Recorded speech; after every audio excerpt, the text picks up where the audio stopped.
Welcome to Cruise Control. All right, welcome to Cruise Control. My name's Eric, and today we have a beautiful 2021 Toyota Supra. Let me talk a little bit about styling, then we're gonna get into the driving characteristics and things that I like and that I dislike. Number one, let's take a look at this wheel right here. As you can see, this red brake caliper says Toyota Supra on there. That is a nice big red brake caliper. I really like the two-tone design. The black on chrome really sets this wheel off apart. I really like that a lot. We're gonna come across to the front here. These headlights, it's got triple beam headlights. If you can kind of see those triple beams that are in there, I think that's a really cool design. This front end splitter is really good looking. This one's wrapped in a beautiful red. Underneath, it's a dark gray color. As you can tell, we have the Toyota Supra nose that's up here. It's gonna look very similar to the one back in the Mark IV Supra.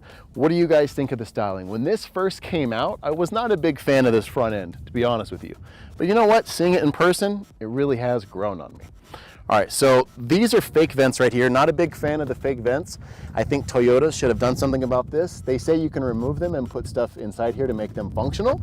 If you come over here, the owner of this vehicle actually did replace these vents right here on the top. And then the owner also did some nice carbon fiber trim pieces that go across the door panel. I like that a lot. The side skirts look really minimalistic, but it does really set off the vehicle. My favorite design element is probably going to be going towards the back. This 3/4 panel right through here, I really like this big fender well. Just gives it a really distinguished look. Big fan of that. As we make our way to the back, you can tell you see this really huge carbon fiber wing that the owner put on here. I think this looks amazing. What do you guys think of the Toyota Supra? Which generation is your favorite? Mark IV always has a big following, but you know what? The Mark V is growing on me.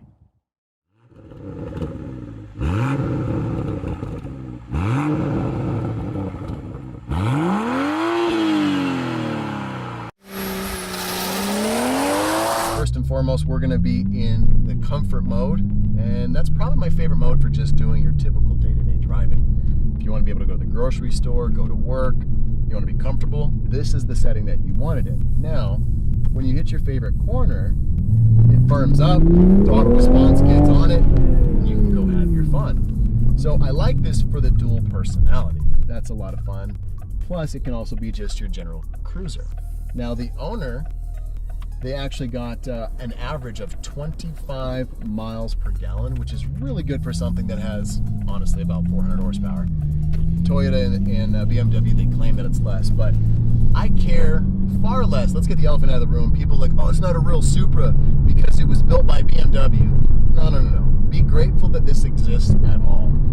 So I'm happy. I don't care if Toyota made it or if BMW made it. It's just the fact that the Supra's back, awesome. What I don't like is it doesn't have a manual transmission. That's the biggest flaw.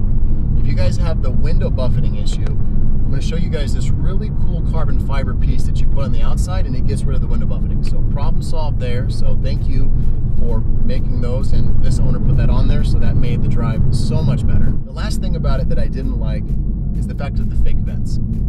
I drove the Type R, and if you guys want to check out the Type R video, it's going to be in the link above. But the Type R had fake vents as well. It got a little bit more forgiveness. I still don't like the fake vents on the Type R, but it got a little bit more forgiveness because it was built on a cheap Civics chassis. Normal Civic's 20 grand, the Type R is around 37,000. This starts off at over 40 grand, and this particular model is closer to 60 grand. It's not okay to have fake vents on a $60,000 pure sports car. Pretty much it's never okay to have fake vents, but especially not in something like this. At the end of the day, the Toyota Supra is not a sports car. If you recalibrate your mind and you look at it as a GT car, it excels in every way. It weighs too much for it to be a sports car though.